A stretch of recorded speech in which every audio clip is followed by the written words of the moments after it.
Hello, എല്ലാവർക്കും open ഔട്ടിലേക്ക് ഒരിക്കൽ കൂടി സ്വാഗതം. +1 അലോട്ട്മെൻറ്റുമായും അഡ്മിഷനുമായി ബന്ധപ്പെട്ട ഏറ്റവും പുതിയ വാർത്തകൾ വേഗത്തിൽ അറിയാനും അതേപോലെ +1 അലോട്ട്മെൻറ്റിൻ്റെ ഓരോ ഘട്ടത്തിലും നിങ്ങൾക്ക് വളരെയധികം യൂസ്ഫുൾ ആയിട്ടുള്ള വീഡിയോകൾ ലഭിക്കാനും ഈ ചാനൽ സബ്സ്ക്രൈബ് ചെയ്യുക. സബ്സ്ക്രൈബ് ചെയ്താൽ മാത്രം പോരാ, നിങ്ങളുടെ കൂട്ടുകാർക്ക് എല്ലാവർക്കും ഈ ചാനലിലെ വീഡിയോസും ഷെയർ ചെയ്യുക. ഈ വീഡിയോയിൽ ഞാൻ നിങ്ങൾക്ക് കാണിച്ചു തരാൻ പോകുന്നത് എങ്ങനെയാണ് ഓൺലൈനായിട്ട് +1 അഡ്മിഷന് വേണ്ടി അപ്ലൈ ചെയ്യുന്നത്, ഓൺലൈനായിട്ട് എങ്ങനെയാണ് ഫോം ഫില്ല് ചെയ്യേണ്ടത് എന്നാണ് ഞാൻ കാണിച്ചു തരാൻ പോകുന്നത്. ശ്രദ്ധയോടെ നിങ്ങൾ ഈ വീഡിയോ കാണുക.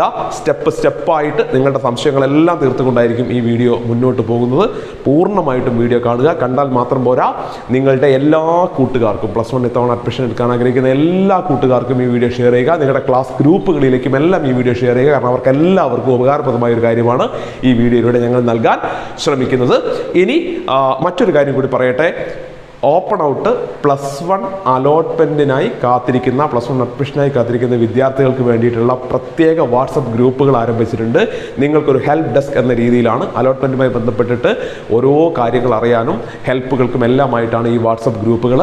നിങ്ങൾ ഡിസ്ക്രിപ്ഷൻ ബോക്സിലും ഫസ്റ്റ് കമൻറ്റിലും കൊടുത്തിരിക്കുന്ന വാട്സപ്പ് ഗ്രൂപ്പുകളുടെ ലിങ്കുകളിൽ ഏതെങ്കിലും ഒന്നിൽ ജോയിൻ ചെയ്യുക. ഏതെങ്കിലും ഒന്നിൽ നിങ്ങൾ ജോയിൻ ചെയ്താൽ മതി. എല്ലാത്തിലും ജോയിൻ ചെയ്യേണ്ട. എല്ലാ ഗ്രൂപ്പിലും വരുന്നത് സെയിം കണ്ടന്റ് ആയിരിക്കും.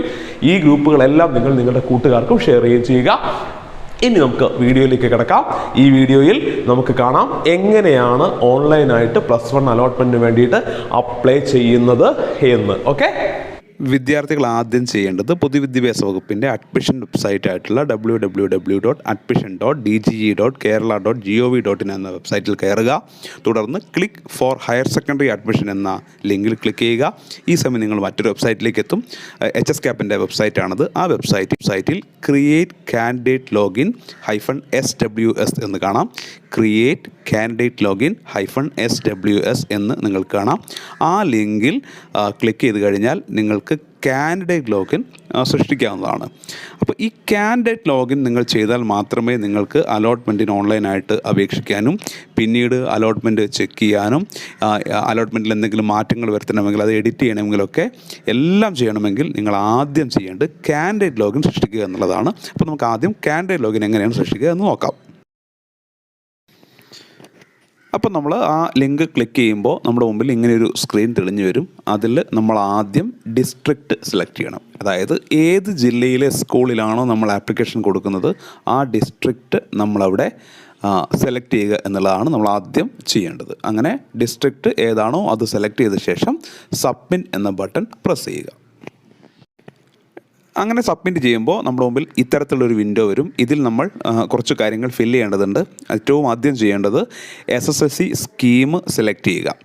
SSLC സ്കീം സെലക്ട് ചെയ്യുമ്പോൾ നമുക്കറിയാം നമ്മുടെ കേരള സിലബസിൽ SSLC എഴുതിയ വിദ്യാർത്ഥികളുണ്ട്, CBSE ഉണ്ട്, THSLC ഉണ്ട്, അങ്ങനെ പല കാറ്റഗറികളുണ്ട്.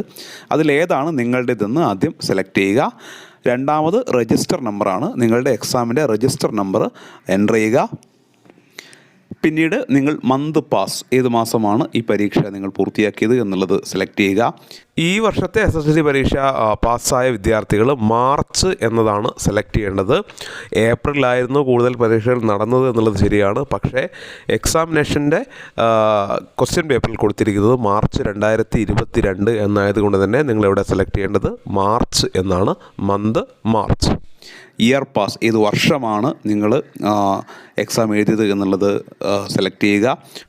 അതായത് ഈ വർഷം പാസ്സായവർ 2022 എന്ന് സെലക്ട് ചെയ്യുക. തുടർന്ന് ഡേറ്റ് ഓഫ് ബർത്ത്, നിങ്ങളുടെ ഡേറ്റ് ഓഫ് ബർത്ത് ആദ്യം ഡേറ്റ്, പിന്നെ മാസം, പിന്നീട് വർഷം എന്ന രീതിയിൽ ടൈപ്പ് ചെയ്യുക. അടുത്തതായിട്ട് നിങ്ങൾ നിങ്ങളുടെ മൊബൈൽ നമ്പറാണ് കൊടുക്കേണ്ടത്. ഈ മൊബൈൽ നമ്പർ കൊടുക്കുമ്പോൾ ശ്രദ്ധിക്കുക, നിങ്ങൾ കാൻഡിഡേറ്റ് ലോഗിന് വേണ്ട OTP വരുന്നത് ആ മൊബൈൽ നമ്പർ ആയിരിക്കും. അതുകൊണ്ട് നിങ്ങൾ സ്ഥിരമായി യൂസ് ചെയ്യുന്ന നിങ്ങളുടെ കൈവശമുള്ള മൊബൈൽ നമ്പർ തന്നെ വേണം കൊടുക്കാൻ. കാരണം അതിലേക്കായിരിക്കും OTP അടക്കമുള്ള കാര്യങ്ങൾ വരിക. അപ്പോൾ നിങ്ങളുടെ മൊബൈൽ നമ്പർ എൻ്റർ ചെയ്യുക. തൊട്ട് താഴെ സെയിം മൊബൈൽ നമ്പർ ഒന്നുകൂടി എൻ്റർ ചെയ്യുക. അത് കൺഫേം ചെയ്യാൻ വേണ്ടിയിട്ടാണ്. അങ്ങനെ എൻ്റർ ചെയ്ത് കഴിഞ്ഞാൽ മോഡ് ഓഫ് ആപ്ലിക്കേഷൻ സബ്മിഷൻ എന്നുള്ളൊരു ഓപ്ഷനുണ്ട്. അവിടെ നിങ്ങൾ സെലക്ട് ചെയ്യണം. ഏത് മെത്തേഡിലൂടെയാണ് നിങ്ങൾ ഈ ആപ്ലിക്കേഷൻ സബ്മിറ്റ് ചെയ്യുന്നത് എന്നാണ് ചോദിക്കുന്നത്. നിങ്ങൾ ഇൻഡിവിജ്വലായിട്ട് ചെയ്യുകയാണോ സ്കൂൾ ഹെൽപ്പ് ഡെസ്ക് വെച്ചിട്ടാണോ ചെയ്യുന്നത് എന്നുള്ളതാണ്. അപ്പോൾ അതിൽ ഓപ്ഷൻസ് വരുമ്പോൾ നിങ്ങൾ ഒറ്റയ്ക്കാണ് ചെയ്യുന്നതെങ്കിൽ ഇൻഡിവിജ്വലിനെ സെലക്ട് ചെയ്ത് കൊടുത്താൽ മതി. അത് നിങ്ങൾക്ക് ഓപ്ഷൻസ് കാണുമ്പോൾ മനസ്സിലാവും ഈസി ആയിട്ട്. നിങ്ങൾ സ്കൂളിൽ നിന്നും സ്കൂളിൻ്റെ ഹെൽപ്പ് ഡെസ്ക് വഴിയാണ് ചെയ്യുന്നതെങ്കിൽ അത് സെലക്ട് ചെയ്യേണ്ടി വരും. അപ്പോൾ നിങ്ങൾ ചെയ്യുന്ന സമയത്ത് ഈസി ആയിട്ട് മനസ്സിലാവും ഓപ്ഷൻസ് കാണുമ്പോൾ. തുടർന്ന് തൊട്ട് താഴെ type the code shown in the box, തൊട്ട് താഴെ ഒരു ബോക്സിൽ ഒരു കോഡ് നിങ്ങൾക്ക് കാണാം. അത് ഓരോരുത്തർക്കും ഓരോ കോഡാണ് വരിക. ഇപ്പോൾ ഈ വീഡിയോയിൽ ഈ സ്ക്രീനിൽ നിങ്ങൾ കാണുന്നത് 494880 എന്ന കോഡാണ്. ആ കോഡ് അവിടെ എൻ്റർ ചെയ്യുക. അപ്പോൾ നിങ്ങൾ ഇത് ചെയ്യുമ്പോൾ മറ്റേതെങ്കിലും ഒരു നമ്പർ ആയിരിക്കും, ഒരു കോഡായിരിക്കും കാണുക. ആ കോഡ് നിങ്ങൾ അതേപോലെ അവിടെ എൻ്റർ ചെയ്ത ശേഷം സബ്മിറ്റ് എന്ന ബട്ടൺ പ്രസ് ചെയ്യുക. സബ്മിറ്റ് ചെയ്ത് കഴിയുമ്പോൾ മറ്റൊരു വിൻഡോ തെളിഞ്ഞു വരും. അതിൽ നിങ്ങൾ അപ്ലൈ ചെയ്ത ഡിസ്ട്രിക്റ്റ്, നിങ്ങളുടെ സ്കീം, നിങ്ങളുടെ രജിസ്റ്റർ നമ്പർ, നിങ്ങൾ പാസ്സായ വർഷം, അതേപോലെ നിങ്ങൾ കൊടുത്ത മൊബൈൽ നമ്പർ, ഇത്രയും കാര്യങ്ങൾ അവിടെ വരും. ഈ സമയത്ത് തൊട്ട് താഴെയുള്ള സെൻഡ് OTP എന്ന ബട്ടണിൽ പ്രസ് ചെയ്യുക. തുടർന്ന് ഇങ്ങനെ ഒരു വിൻഡോ ആണ് വരിക. ഈ വിൻഡോയിൽ നിങ്ങൾക്ക് ഏറ്റവും അവസാനം OTP എൻ്റർ ചെയ്യാനുള്ള ഒരു കോളമുണ്ട്. അവിടേക്ക് നിങ്ങൾ നൽകിയിരിക്കുന്ന മൊബൈൽ നമ്പറിലേക്ക് വരുന്ന OTP ആണ് നിങ്ങൾ നൽകേണ്ടത്. നിങ്ങൾ നേരത്തെ നൽകിയ ഫോൺ നമ്പറിലേക്ക് ഒരു OTP വരും. ആ OTP നിങ്ങൾ താഴെ ടൈപ്പ് ചെയ്ത് കൊടുക്കണം. തുടർന്ന് സബ്മിറ്റ് OTP എന്ന ബട്ടൺ പ്രസ് ചെയ്യുക. തുടർന്ന് ഇങ്ങനെ ഒരു വിൻഡോ തെളിഞ്ഞു വരും. ഇത് നിങ്ങൾക്ക് പാസ്വേഡ് ക്രിയേറ്റ് ചെയ്യാനുള്ള വിൻഡോയാണ്. തുടർന്ന് അങ്ങോട്ട് നിങ്ങൾ കാൻഡിഡേറ്റ് ലോഗിൻ ചെയ്യുമ്പോഴൊക്കെ നിങ്ങൾക്ക് ആവശ്യമായിട്ടുള്ള നിങ്ങളുടെ പാസ്വേഡ് ക്രിയേറ്റ് ചെയ്യേണ്ട ഒരു വിൻഡോ ആണ്. ശ്രദ്ധയോടുകൂടി ചെയ്യണം. അവിടെ ന്യൂ പാസ്വേഡ് എന്ന് കാണാം. ആ പാസ്വേഡിൻ്റെ സ്ഥാനത്ത് ഏറ്റവും കുറഞ്ഞത് 8 ക്യാരക്ടേഴ്സ് എങ്കിലുമുള്ള ഒരു പാസ്വേഡ് വേണം നിങ്ങൾ ചെയ്യാൻ. അതിൽ സ്മോൾ ലെറ്റർ വേണം, ക്യാപിറ്റൽ ലെറ്റർ വേണം, ഒരു നമ്പർ വേണം, അതേപോലെ ഒരു സ്പെഷ്യൽ ക്യാരക്ടറും വേണം. ഒരു സ്പെഷ്യൽ ക്യാരക്ടർ എന്ന് ഉദ്ദേശിക്കുന്നത് നിങ്ങൾക്ക് ഡോട്ട്, അറ്റ് എന്നൊക്കെയുള്ള സിമ്പിൾസ് കണ്ടിട്ടില്ല, അങ്ങനെ എന്തെങ്കിലും ഒരു സിമ്പിളും അതിൽ ആവശ്യമാണ്. ഇത്രയും കാര്യങ്ങൾ ഈ പാസ്വേഡിൽ വേണം. ഒരു എക്സാമ്പിളായിട്ട് ഞാൻ ആ ഒരു എല്ലാം സെറ്റായി വരുന്ന ഒരു പാസ്വേഡ് കാണിക്കാം. ഇപ്പോൾ നിങ്ങൾക്ക് സ്ക്രീനിൽ ഒരു പാസ്വേഡ് കാണാം, Arjun@98. ഇത് നോക്കുക, A എന്ന ക്യാപിറ്റൽ ലെറ്റർ ഉണ്ട്, ആറും ബാക്കിയെല്ലാം സ്മോൾ ലെറ്റർ ആണ്, പിന്നീട് അറ്റ് ഉണ്ട്, പിന്നെ 98 നമ്പേഴ്സ് ഉണ്ട്. അങ്ങനെ എല്ലാം ഉൾപ്പെട്ട ഒരു പാസ്വേഡാണ് നിങ്ങൾ ക്രിയേറ്റ് ചെയ്യേണ്ടത്. അങ്ങനെ ക്രിയേറ്റ് ചെയ്ത് കഴിഞ്ഞാൽ സെയിം പാസ്വേഡ് ഒരിക്കൽ കൂടി ടൈപ്പ് ചെയ്യുക, കൺഫേം ചെയ്യാൻ വേണ്ടിയിട്ടാണ്. തുടർന്ന് അപ്ഡേറ്റ് എന്നുള്ള ഐക്കണല്ല, ആ ഒരു ബട്ടൺ നിങ്ങൾ പ്രസ് ചെയ്യുക. അങ്ങനെ ചെയ്യുമ്പോൾ സ്ക്രീനിൽ ഇത്തരത്തിലൊരു മെസ്സേജ് തെളിഞ്ഞു വരും, candidate login credentials successfully created. അതോടൊപ്പം അതിൻ്റെ തൊട്ട് താഴെയായിട്ട് നിങ്ങളുടെ ആപ്ലിക്കേഷൻ നമ്പർ കാണിക്കും. നിങ്ങളുടെ ആപ്ലിക്കേഷൻ നമ്പറായി തന്നെയാണ് നിങ്ങളുടെ യൂസർ നെയിമായിട്ട് യൂസ് ചെയ്യേണ്ടത്. കാൻഡിഡേറ്റ് ലോഗിനിൽ നിങ്ങളുടെ ആപ്ലിക്കേഷൻ നമ്പറാണ് യൂസർ നെയിമായിട്ട് യൂസ് ചെയ്യേണ്ടത്. ആപ്ലിക്കേഷൻ നമ്പർ എല്ലാവരും നോട്ട് ചെയ്ത് വെക്കുക. ഓരോരുത്തർക്കും ഓരോ ആപ്ലിക്കേഷൻ നമ്പർ ആയിരിക്കും. ഇവിടെ ഒരു എക്സാമ്പിൾ മാത്രമാണ് കാണിച്ചത്. ഓരോരുത്തർക്കും ഓരോ ആപ്ലിക്കേഷൻ നമ്പർ ആയിരിക്കും. ആ ആപ്ലിക്കേഷൻ നമ്പർ നിങ്ങൾ നോട്ട് ചെയ്ത് വെക്കണം. അത് നിങ്ങൾക്ക് പിന്നീട് ഉപകാരമുള്ളതാണ്, ആവശ്യമുള്ളതാണ്. അത് തീർച്ചയായിട്ടും നിങ്ങൾ ഭദ്രമായി നോട്ട് ചെയ്യണം. തുടർന്ന് തൊട്ട് താഴെ നിങ്ങൾക്ക് കാൻഡിഡേറ്റ് ലോഗിൻ എന്നൊരു ലിങ്ക് കാണാം. നേരെ താഴെ കാൻഡിഡേറ്റ് ലോഗിൻ എന്നൊരു ലിങ്ക് കാണാം. ആ ലിങ്കിൽ നിങ്ങൾ ക്ലിക്ക് ചെയ്യുക. അപ്പോൾ ഇങ്ങനെ ഒരു വിൻഡോ നിങ്ങളുടെ മുന്നിൽ തെളിഞ്ഞു വരും. നിങ്ങളുടെ കാൻഡിഡേറ്റ് ലോഗിൻ ചെയ്യാനുള്ള വിൻഡോ ആണ് തെളിഞ്ഞു വന്നത്. ആദ്യം യൂസർ നെയിമാണ്. യൂസർ നെയിമായിട്ട് നിങ്ങൾ ടൈപ്പ് ചെയ്യേണ്ടത് നിങ്ങളുടെ ആപ്ലിക്കേഷൻ നമ്പർ തന്നെയാണ്. ഞാൻ നേരത്തെ നോട്ട് ചെയ്യാൻ പറഞ്ഞിരുന്നു ആപ്ലിക്കേഷൻ നമ്പർ. അപ്പോൾ നിങ്ങളുടെ ആപ്ലിക്കേഷൻ നമ്പർ ഏതാണോ ആ ആപ്ലിക്കേഷൻ നമ്പറാണ് ടൈപ്പ് ചെയ്യേണ്ടത്. അതായത് ഓരോ വിദ്യാർത്ഥിക്കും ഓരോ ആപ്ലിക്കേഷൻ നമ്പറാണ് ഉണ്ടാവുക. ആ ആപ്ലിക്കേഷൻ നമ്പർ നിങ്ങൾക്ക് ഓർമ്മ വേണം, പിന്നീട് അത് ഉപയോഗിക്കാനുള്ളതാണ്. ആ ആപ്ലിക്കേഷൻ നമ്പറാണ് യൂസർ നെയിമായിട്ട് നിങ്ങൾ ടൈപ്പ് ചെയ്യേണ്ടത്. പിന്നീട് തൊട്ട് താഴെ നിങ്ങൾ ക്രിയേറ്റ് ചെയ്ത പാസ്വേഡ് ടൈപ്പ് ചെയ്യുക. തുടർന്ന് ഡിസ്ട്രിക്റ്റ് ഏതാണ്, നിങ്ങൾ അപ്ലൈ ചെയ്യാൻ പോകുന്ന ഡിസ്ട്രിക്റ്റ് ഏതാണോ അതും സെലക്ട് ചെയ്യുക. തുടർന്ന് ലോഗിൻ ക്ലിക്ക് ചെയ്യുക. ലോഗിൻ ക്ലിക്ക് ചെയ്ത് കഴിഞ്ഞാൽ ഇത്തരത്തിലൊരു വിൻഡോ തെളിഞ്ഞു വരും. അവിടെ നിങ്ങളുടെ കുറച്ച് ഡീറ്റെയിൽസൊക്കെ നൽകിയിട്ടുണ്ടാവും. അതിൻ്റെ താഴെയായിട്ട് ലിങ്ക്സ് എന്ന ഒരു ഹെഡിങ്ങിന് താഴെ അപ്ലൈ ഓൺലൈൻ എന്നൊരു ലിങ്ക് ഉണ്ടാവും. അപ്ലൈ ഓൺലൈൻ, ആ അപ്ലൈ ഓൺലൈൻ എന്ന ലിങ്കിൽ നിങ്ങൾ ക്ലിക്ക് ചെയ്യുക. നിങ്ങൾ ഓൺലൈനായിട്ട് ആപ്ലിക്കേഷൻ കൊടുക്കാനുള്ള ലിങ്കാണ്, അവിടെ നിങ്ങൾ ക്ലിക്ക് ചെയ്യുക. ഈ രീതിയിലുള്ള ഒരു വിൻഡോയാണ് ഇനി നിങ്ങളുടെ മുമ്പിൽ തെളിഞ്ഞു വരിക. ഇനി ഈ വിൻഡോയിൽ ഏതൊക്കെ ഭാഗങ്ങൾ എങ്ങനെയൊക്കെയാണ് നമ്മൾ ഫില്ല് ചെയ്യേണ്ടത് എന്ന് ഓരോന്നായിട്ട് എടുത്ത് നമുക്ക് പരിശോധിക്കാം. ഈ വിൻഡോയിൽ നിങ്ങൾ ആദ്യം ചെയ്യേണ്ടത് നിങ്ങൾ SSLC പാസ്സായ സ്കൂൾ സെലക്ട് ചെയ്യുക എന്നുള്ളതാണ്. ഈ രീതിയിൽ നിങ്ങൾക്ക് സ്കൂളിലെ പേര് ലിസ്റ്റ് ചെയ്ത് വരും. നിങ്ങളവിടെ ശ്രദ്ധിക്കേണ്ട ഒരു കാര്യം, നിങ്ങൾ പാസ്സായ സ്കൂളിൽ ഹയർ സെക്കൻഡറി വിഭാഗം ഉണ്ടെങ്കിൽ മാത്രമേ ഈ രീതിയിൽ നിങ്ങളുടെ സ്കൂളിൻ്റെ പേര് കാണിക്കൂ. ഇല്ലെങ്കിൽ നിങ്ങൾ അതർ എന്ന ഓപ്ഷനാണ് എടുക്കേണ്ടത്. അതായത് നിങ്ങൾ SSLC പാസ്സായ സ്കൂളിൽ ഹയർ സെക്കൻഡറി, അതായത് +1 +2 ഇല്ലെങ്കിൽ നിങ്ങൾ അതർ എന്ന ഓപ്ഷനാണ് തിരഞ്ഞെടുക്കേണ്ടത്. അടുത്ത ഭാഗം ക്വാളിഫയിങ് എക്സാമിനേഷൻ ഡീറ്റെയിൽസ് ആണ്. ഇവിടെ scheme, register number, month pass, year pass ഒക്കെ ഓട്ടോമാറ്റിക്കായിട്ട് വരും. നിങ്ങൾ നേരത്തെ അത് കൊടുത്തിട്ടുണ്ട്. അടുത്തത് പാസ്ഡ് ഇൻ ബോർഡ് എക്സാം, അതായത് ക്വാളിഫയിങ് എക്സാം. ഇവിടെ SSLC ആണെങ്കിൽ ആ എക്സാം നിങ്ങൾ പാസ്സായിട്ടുണ്ടോ എന്നാണ് ചോദ്യം. യെസ് എന്ന ഓപ്ഷൻ തിരഞ്ഞെടുക്കുക. തുടർന്ന് നിങ്ങളുടെ പേഴ്സണൽ ഡീറ്റെയിൽസ് കൊടുക്കാനുള്ളൊരു വിൻഡോ തെളിഞ്ഞു വരും. നിങ്ങളുടെ പേര് നിങ്ങൾക്ക് അവിടെ കാണാവുന്നതാണ്. യഥാർത്ഥത്തിൽ SSLC പാസ്സായ കുട്ടികളാണെങ്കിൽ അവരുടെ രജിസ്റ്റർ നമ്പർ അടിക്കുമ്പോൾ തന്നെ അവിടെ പേര് വരും. ഇനി അഥവാ ഇല്ലെങ്കിൽ നിങ്ങളവിടെ നിങ്ങളുടെ പേര് ടൈപ്പ് ചെയ്യുക. നിങ്ങളുടെ ജെൻഡർ മെയിൽ അല്ലെങ്കിൽ ഫീമെയിൽ സെലക്ട് ചെയ്യുക. കാസ്റ്റ് അവിടെ ഓട്ടോമാറ്റിക്കായിട്ട് വരും. പിന്നീട് കമ്മ്യൂണിറ്റി, അവിടെ നിങ്ങൾ സെലക്ട് ചെയ്യണം. ഇങ്ങനെ ഒരു ലിസ്റ്റ് വരും. അതിൽ നിന്ന് നിങ്ങൾ നിങ്ങളുടെ കമ്മ്യൂണിറ്റി സെലക്ട് ചെയ്യുക. പിന്നീട് വേണ്ടത് OEC വിഭാഗത്തിൽപ്പെട്ട ആളാണെങ്കിൽ അവിടെ ബിലോങ്സ് ടു OEC എന്നുള്ളത് ടിക്ക് ചെയ്യുക. തൊട്ട് താഴെ റിലീജിയൻ നിങ്ങൾ ഏത് മതവിഭാഗത്തിൽ പെടുന്നു എന്നാണ് ചോദിക്കുന്നത്. അത് സെലക്ട് ചെയ്യുക. ഫാദർ, മദർ, ഗാർഡിയൻ ഇവരുടെയൊക്കെ പേരുകൾ ഓട്ടോമാറ്റിക്കായിട്ട് അവിടെ വരും. പിന്നീട് ആധാർ നമ്പർ അല്ലെങ്കിൽ എൻറോൾമെൻറ്റ് നമ്പർ, നിങ്ങൾക്ക് അവിടെ ആധാർ നമ്പറാണ്. അതിൽ നിങ്ങൾ ആധാർ നമ്പർ സെലക്ട് ചെയ്ത ശേഷം നിങ്ങളുടെ ആധാർ നമ്പർ എൻ്റർ ചെയ്യുക. ഇനി അഥവാ നിങ്ങൾക്ക് ആധാർ നമ്പർ ലഭിച്ചിട്ടില്ലെങ്കിൽ നൺ എന്നൊരു ഓപ്ഷൻ കൂടി അവിടെ കാണാം. നൺ സെലക്ട് ചെയ്താൽ മതി. അടുത്തതായിട്ട് വരുന്നത് നിങ്ങൾ ഏതെങ്കിലും ഭാഷാ ന്യൂനപക്ഷത്തിൽ ലിംഗ്വിസ്റ്റിക് മൈനോറിറ്റിയിൽപ്പെട്ടതാണോ എന്നാണ്. അതായത് മലയാളമല്ലാത്ത ചില ലാംഗ്വേജുകൾ ഭാഷാ ന്യൂനപക്ഷങ്ങളുണ്ട്. അങ്ങനെയുള്ള കുട്ടികൾ അതവിടെ ടിക്ക് ചെയ്തിട്ട് ഏതാണ് നിങ്ങളുടെ മൈനോറിറ്റി ലാംഗ്വേജ്, കന്നഡയോ തമിഴോ അങ്ങനെ ഏതെങ്കിലും ആണെങ്കിൽ അത് നിങ്ങളവിടെ സെലക്ട് ചെയ്യണം. തൊട്ടടുത്ത ചോദ്യം, അല്ലെങ്കിൽ നിങ്ങൾക്ക് അത് ലീവ് ചെയ്യാവുന്നതാണ്. പിന്നീട് വരുന്നത് വെദർ ഡിഫറൻ്റ്ലി ഏബിൾഡ്, അതായത് ഏതെങ്കിലും തരത്തിലുള്ള ശാരീരിക വൈകല്യങ്ങളുള്ള ആളാണോ എന്നുള്ളതാണ് അടുത്ത ചോദ്യം. അങ്ങനെയുള്ള ആളാണെങ്കിൽ അത് ഏത് തരത്തിൽ വരുന്നതാണ്, OH, ബ്ലൈൻഡ്, ഡഫ്, മെൻ്റൽ ഇതേതാണോ അത് നിങ്ങൾ സെലക്ട് ചെയ്യുക. എത്ര % ഡിസബിലിറ്റി ഉണ്ട് എന്നുള്ളത് അവിടെ എൻ്റർ ചെയ്യുക. പിന്നീട് വരുന്നത് നിങ്ങളുടെ റെസിഡൻസ് ഡീറ്റെയിൽസ് ആണ്. നിങ്ങളുടെ റെസിഡൻസ് സ്റ്റേറ്റ്, നിങ്ങളുടെ സംസ്ഥാനം കേരള, അതേപോലെ ജില്ല, താലൂക്ക്, ലോക്കൽ ബോഡി, നിങ്ങൾ ഏത് പഞ്ചായത്ത് അല്ലെങ്കിൽ ഏത് മുനിസിപ്പാലിറ്റി കോർപ്പറേഷനിൽ പെട്ടതാണ് എന്നുള്ളത് സെലക്ട് ചെയ്യുക. ഈ കാര്യങ്ങളെല്ലാം നിങ്ങളവിടെ സെലക്ട് ചെയ്യേണ്ടതാണ്. പിന്നീട് നിങ്ങളുടെ കോൺടാക്റ്റ് ഡീറ്റെയിൽസ് ആണ്. നിങ്ങളുടെ പെർമനൻ്റ് അഡ്രസ്സ് അവിടെ എൻ്റർ ചെയ്യുക. കമ്മ്യൂണിക്കേഷൻ അഡ്രസ്സും എൻ്റർ ചെയ്യുക. രണ്ടും ഒരേപോലെയാണെങ്കിൽ സെയിം ആസ് എബോ എന്നുള്ള ആ ഒരു ഓപ്ഷൻ കാണാം. ടിക്ക് ചെയ്താൽ ഓട്ടോമാറ്റിക്കായിട്ട് ബാക്കി വിവരങ്ങൾ അവിടെ വരും. പിന്നീട് നിങ്ങളുടെ മൊബൈൽ നമ്പറും ഇമെയിൽ ഐ ഡി നിർബന്ധമില്ല. ഇമെയിൽ ID ഉണ്ടെങ്കിൽ അവിടെ എൻ്റർ ചെയ്യുക. മൊബൈൽ നമ്പർ നിർബന്ധമായിട്ടും അവിടെ എൻ്റർ ചെയ്യണം. തുടർന്ന് വരുന്നത് ബോണസ് പോയിൻറ്റുമായി ബന്ധപ്പെട്ട കാര്യങ്ങളാണ്. NCC, scout and guide, SPC, little kites, സർവീസിലുള്ളതോ വിരമിച്ചതോ ആയ ജവാന്മാരുടെ മക്കൾ, യുദ്ധത്തിൽ കൊല്ലപ്പെട്ട ജവാന്മാരുടെ മക്കൾ എന്നിവർക്കാണ് ബോണസ് പോയിൻ്റ് ഉള്ളത്. NCCയിലാണെങ്കിൽ 75% കുറയാത്ത അറ്റൻഡൻസ് വേണം. സ്കൗട്ട് ആൻഡ് ഗൈഡ്സിൽ രാഷ്ട്രപതി പുരസ്കാരോ രാജ്യ പുരസ്കാരോ ഇതിലേതെങ്കിലും ഒന്ന് നേടിയിരിക്കണം. ലിറ്റിൽ കൈറ്റ്സിലാണെങ്കിൽ A ഗ്രേഡ് നേടിയവരും ആയിരിക്കണം. ഇതിൽ ഏതെങ്കിലും ഒന്നിലെ ബോണസ് പോയിൻ്റ് നിങ്ങൾക്ക് അർഹതയുണ്ട് എങ്കിൽ അത് ടിക്ക് ചെയ്യുക.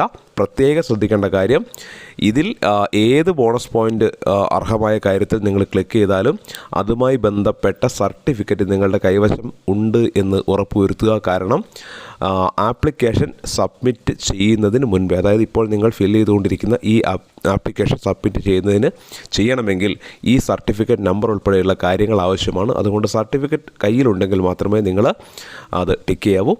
ഒരു ബോണസ് പോയിൻറ്റും ഇല്ല എങ്കിൽ നിങ്ങൾ നൺ എന്നുള്ളത് ടിക്ക് ചെയ്യുക. നീന്തലിൻ്റെ ബോണസ് പോയിൻ്റ് ഒഴിവാക്കിയ കാര്യവും ഇതോടൊപ്പം തന്നെ സൂചിപ്പിക്കുകയാണ്. ഇത്തവണ നീന്തലിന് ബോണസ് പോയിൻ്റ് ഇല്ല എന്നുള്ളത് ഓർക്കുക. അടുത്തതായിട്ട് എക്സ്ട്രാ കരിക്കുലർ ആക്ടിവിറ്റീസിന്, അതായത് സ്പോർട്സിലോ യൂത്ത് ഫെസ്റ്റിവലിലോ ലഭിച്ച സർട്ടിഫിക്കറ്റുകളുടെ എണ്ണമാണ്. അത് ഏത് ലെവലിലാണ് എന്നുള്ളതാണ്. സ്റ്റേറ്റ് ലെവലാണോ ഡിസ്ട്രിക്ട് ലെവലാണോ ഏത് ലെവലാണ് എന്നുള്ളത് എഴുതുക. ഇവിടെ ശ്രദ്ധിക്കേണ്ട കാര്യം, സ്റ്റേറ്റ് ലെവലിൽ എത്ര ഇനങ്ങളിൽ സർട്ടിഫിക്കറ്റ് ഉണ്ട് എന്നാണ് നിങ്ങൾ എഴുതേണ്ടത്. ഒന്നാണെങ്കിൽ 1, രണ്ടെങ്കിൽ 2 എഴുതുക. തൊട്ടടുത്തതായിട്ട് ഡിസ്ട്രിക്ട് ഫസ്റ്റ് NPSL എന്ന് കാണാം. ചില കുട്ടികൾ ഡിസ്ട്രിക്ട് ലെവലിൽ സ്ഥാനം നേടിയിട്ടുണ്ടാവും, ഫസ്റ്റ് നേടിയിട്ടുണ്ടാവും, എന്നാൽ അവർ സ്റ്റേറ്റ് ലെവലിൽ പങ്കെടുത്തിട്ടുണ്ടാവില്ല. അങ്ങനെയുള്ള കുട്ടികളാണ് അവിടെ എൻ്റർ ചെയ്യേണ്ടത്. അപ്പോൾ നിങ്ങൾക്ക് സ്പോർട്സിലും യൂത്ത് ഫെസ്റ്റിവലിലൊക്കെ നിങ്ങൾക്ക് എത്ര സർട്ടിഫിക്കറ്റുകൾ ലഭിച്ചു എന്നുള്ള നമ്പറാണ് അവിടെ നിങ്ങൾ എൻ്റർ ചെയ്യേണ്ടത്. അതിനുശേഷം വരുന്നത് നിങ്ങൾ NTSC, NMMS, USS, LSS ഇതിലേതെങ്കിലും ക്വാളിഫൈ ആയിട്ടുണ്ടോ എന്നുള്ള ചോദ്യമാണ്. ഇതിലേതെങ്കിലും നിങ്ങൾ ക്വാളിഫൈ ആയിട്ടുണ്ടെങ്കിൽ അതിന് ടിക്ക് ഇടുക. ചിലപ്പോൾ നിങ്ങൾ 4 ക്വാളിഫൈ ആയിട്ടുണ്ടെങ്കിൽ 4 ടിക്ക് ഇടാം. ഇനി ഏതെങ്കിലും 1-2 ക്വാളിഫൈ ചെയ്തിട്ടുള്ളൂ എങ്കിൽ അതിൽ ടിക്ക് ചെയ്യുക. ഇതുവരെ കഴിഞ്ഞ വർഷം വരെ NTSC മാത്രമേ ഉള്ളുവായിരുന്നെങ്കിൽ ഈ വർഷം മുതൽ NMMS, USS, LSS എന്നിവയും ടൈപ്പ് ബ്രേക്കറിൻ്റെ ഭാഗമായിട്ട് ആഡ് ചെയ്തിട്ടുണ്ട്. ഈ വർഷം മുതലാണ് ഇത് വന്നിട്ടുള്ളത്. അതിനുശേഷം തൊട്ട് താഴെ വരുന്നത് ശാസ്ത്രമേളകൾ, സോഷ്യൽ സയൻസ് മേളകൾ, ഗണിതശാസ്ത്രമേള തുടങ്ങിയ വ്യത്യസ്ത മേളകളിൽ നിങ്ങൾക്ക് ഏതെങ്കിലും ഗ്രേഡ് ലഭിച്ചിട്ടുണ്ടോ, അങ്ങനെയുള്ള വിവരങ്ങളാണ്. നിങ്ങൾക്ക് 1 മാത്രമാണ് എ ഗ്രേഡ് കിട്ടിയിട്ടുള്ളതെങ്കിൽ അതിന് നേരെ 1 എന്നിടുക. ഓരോ കോളവും നിങ്ങൾക്ക് കാണാം. 1-ലധികം കിട്ടിയിട്ടുണ്ടെങ്കിൽ അതും അവിടെ മാർക്ക് ചെയ്യുക. അപ്പോൾ ഉദാഹരണത്തിന് നിങ്ങൾക്ക് ശാസ്ത്രമേളയിൽ 2 ഐറ്റങ്ങളിൽ എ ഗ്രേഡ് കിട്ടിയിട്ടുണ്ടെങ്കിൽ അവിടെ 2 എന്ന് എഴുതുക. എ ഗ്രേഡ് എ എന്നതിൻ്റെ താഴെ ഒരു ബി ഗ്രേഡ് ഉണ്ടെങ്കിൽ ഗ്രേഡ് ബിയുടെ താഴെ 1 എന്ന് എഴുതുക. ഈ രീതിയിലാണ് നിങ്ങൾ എഴുതേണ്ടത്. പിന്നീട് വരുന്നത് നിങ്ങളുടെ ക്ലബ്ബ് മെമ്പർഷിപ്പാണ്. നിങ്ങൾ സ്കൂളിലെ ഏതെങ്കിലും ക്ലബ്ബിൽ അംഗങ്ങളായിരുന്നുവെങ്കിൽ അതവിടെ ടിക്ക് ചെയ്യുക. ഏറ്റവും അവസാനം നിങ്ങൾ കാണാം participation scout and guide but not award Rajya Puraskar or Rashtrapati medal. അതായത് രാഷ്ട്രപതി അല്ലെങ്കിൽ രാജ്യപുരസ്കാർ നേടാത്ത സ്കൗട്ട് ഓർ ഗൈഡ് ഇതിലെ മെമ്പേഴ്സ് അവിടെ ടിക്ക് ചെയ്യുക. പിന്നീട് വരുന്നത് എത്ര ചാൻസ് എടുത്തിട്ടാണ് നിങ്ങൾ SSC എക്സാം പാസ്സായത് എന്നുള്ളതാണ്. മിക്കവരും ആദ്യ ചാൻസിലായിരിക്കും. അതവിടെ എൻ്റർ ചെയ്യുക. 1 എന്ന് എൻ്റർ ചെയ്യുക. ഇത്രയും നിങ്ങൾ ചെയ്യുമ്പോൾ താഴെയായിട്ട് സബ്മിറ്റ് എന്നൊരു ബട്ടൺ നിങ്ങൾ കാണാം. അവിടെ നിങ്ങൾ സബ്മിറ്റ് ചെയ്യുമ്പോൾ അടുത്ത പേജിലേക്ക് പോകും. ആ പേജിൽ നിങ്ങളുടെ SSC പരീക്ഷയിൽ ലഭിച്ച ഗ്രേഡുമായി ബന്ധപ്പെട്ട വിവരങ്ങളാണ് ഉണ്ടാവുക. നിങ്ങൾ സ്കീം 1-ൽ അതായത് ഈ വർഷം SSC പരീക്ഷ എഴുതി പാസ്സായ വിദ്യാർത്ഥികളാണെങ്കിൽ നിങ്ങളുടെ ഗ്രേഡ് ഓട്ടോമാറ്റിക്കായിട്ട് അവിടെ വരും. നിങ്ങളതൊന്ന് ചെക്ക് ചെയ്യുക. തെറ്റുകളൊന്നും ഉണ്ടാവില്ല. അഥവാ എന്തെങ്കിലും തെറ്റുണ്ടെങ്കിൽ റീസെറ്റ് എന്ന ഓപ്ഷൻ എടുത്ത് നിങ്ങളുടെ ഗ്രേഡ് കറക്റ്റ് ചെയ്യുക. അല്ലാത്ത പക്ഷം നിങ്ങളുടെ കൃത്യമായ ഗ്രേഡ് അവിടെ ഓട്ടോമാറ്റിക്കായിട്ട് വന്നോളും. എന്നാൽ അതല്ലാത്ത സ്കീമിലുള്ള CBSE, ICSE മറ്റേതെങ്കിലും സ്കീമിലുള്ള വിദ്യാർത്ഥികളുടെ മാർക്ക് അവിടെ വരില്ല. അതവർ മാനുവലായിട്ട് അവരുടെ ഗ്രേഡ് അവർ സ്വയം തന്നെ അവരുടെ ഗ്രേഡ് അവിടെ എൻ്റർ ചെയ്യണം. എന്നിട്ട് സബ്മിറ്റ് ചെയ്യുക. ഇനിയാണ് ഏറ്റവും പ്രധാനപ്പെട്ട ഘട്ടം. നിങ്ങൾ ഏതൊക്കെ സ്കൂളിൽ ഏതൊക്കെ കോഴ്സുകൾ കൊടുക്കുന്നു എന്നുള്ളതാണ്. ഓരോ സ്കൂളും ആ സ്കൂളിലെ കോഴ്സും നിങ്ങൾ സെലക്ട് ചെയ്യണം. അതിന് നിങ്ങൾക്ക് ആദ്യമേ ഒരു ധാരണ വേണം. ഇതുമായി ബന്ധപ്പെട്ട് നിങ്ങളെ സഹായിക്കുന്ന ഒരു വീഡിയോ ഡിസ്ക്രിപ്ഷൻ ബോക്സിൽ നിങ്ങൾക്ക് ലഭിക്കും. ഞങ്ങൾ തന്നെ ചെയ്തൊരു വീഡിയോ ആണ്. ഏതായാലും നിങ്ങൾ സ്കൂൾ കോഡ് എൻ്റർ ചെയ്യുക.